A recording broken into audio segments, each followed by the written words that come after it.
Now, the mortal remains of the South African National Defence Force soldiers arrived in Entebbe in Uganda.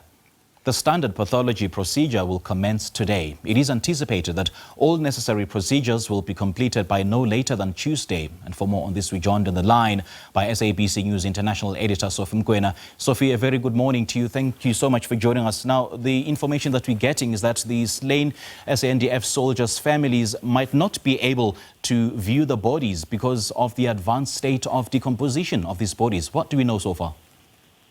Well, what we do know is that the bodies, the mortal remains have arrived in Uganda, in Entebbe. The test will be done so that there are documents that are a confirmation that this is the right country that is receiving these mortal remains, and also all the procedures as indicated in terms of the laws of that country and processes of the United Nations when we look at repatriation of such mortal remains in conflict area where the UN is involved. And therefore they will be taken to South Africa.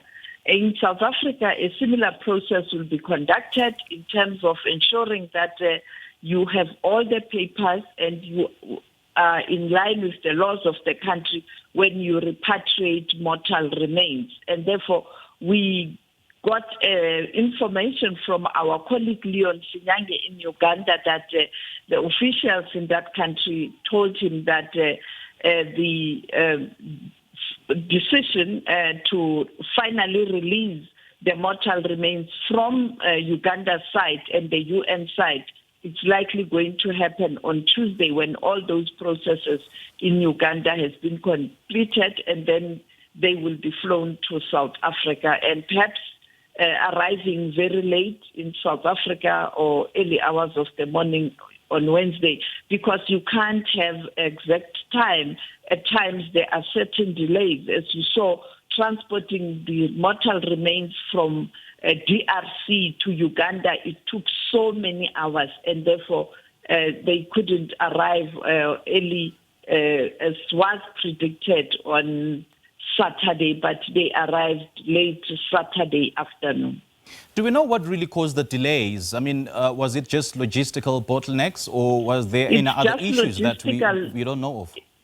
It's just logistical problems. As I pointed out, they were being transported using trucks. This convoy was very long, and therefore driving from DRC to Entebbe in Uganda, it's very far. Remember, they even had to pass through the border of Rwanda, and therefore the distance was very, very long. And these are trucks. You also have minibuses with those medical personnel who got injured and some UN staff, and that convoy is long, and therefore you can't drive at the speed perhaps that would have assisted that to cover quite a long distance within short period of time. And therefore driving, and even late in the evening at night, you had to be very careful. You must remember they even had to stop over to refill in some areas, and therefore that traveling or that driving is what has delayed the process. Now, Sophie, other developments, of course, on the international front, we saw that, that some people say a very awkward press briefing by Solidarity Movement and as well as AfriForum, and they stopped short of distancing themselves from US President Donald Trump's executive orders, and saying that Trump, he will cut off aid to South Africa. What are the implications of such?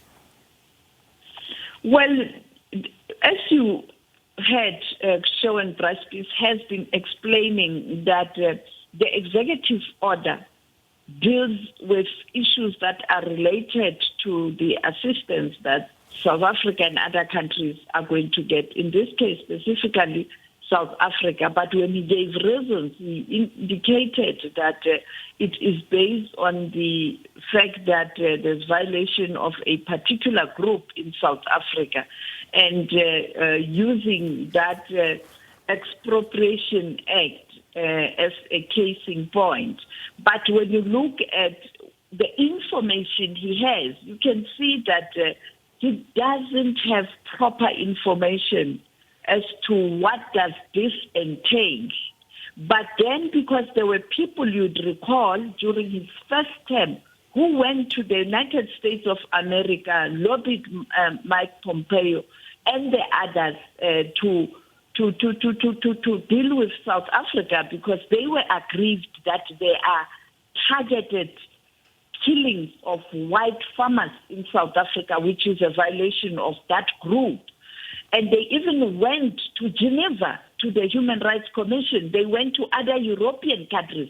There was a concerted effort in terms of mobilizing international community against allegations of violation of human rights of a particular group in this country, particularly the Afrikaners. And now again in his second term now, he is using that also to confirm what the decision he has taken. And therefore this thing has got to do with information and lobbying. Now he has taken a decision. The very same people who were lobbying now have since realized that it is not in the interest of large, big farmers for export purposes and other business and trade and investment. They will also suffer. Now, many people are now making an about 10. But let us not forget, this started during Donald Trump's first term of office. And now here we are, and he has taken this decision to sign that executive order. All right, Sophie, great chatting to you. Thank you so much for our update. Sophie Mokoena is SABC News International Editor, just giving us the latest with regards to the repatriation process of the SANDF soldiers. We do understand at this point that their remains are in Entebbe in Uganda.